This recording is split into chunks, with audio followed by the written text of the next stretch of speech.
चुप रहूं रीना बेटी औरो काजली बेटी हो। चुप रहूं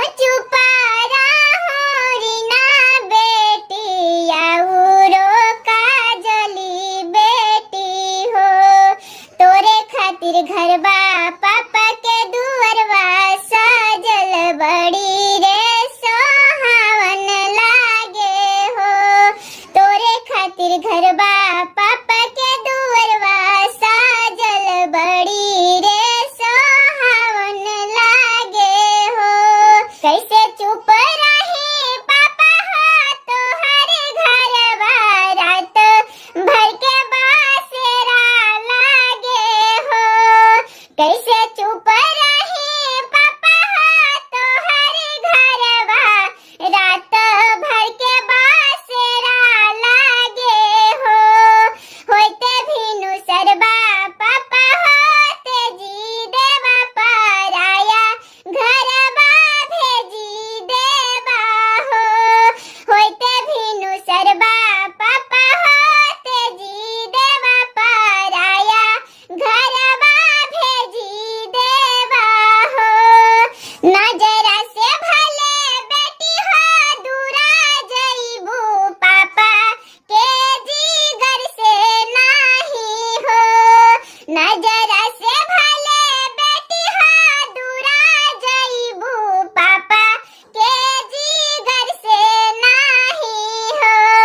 होते चौठरिया बेटी हो बोलाई लेबो सीना से लगाई लेबो हो। होते चौठरिया बेटी हो बोलाई लेबो सीना से लगाई लेबो हो। एक पाटी बैठे पापा हो अनजाना लोगवा दोसर पटिया अपना लोगवा हो।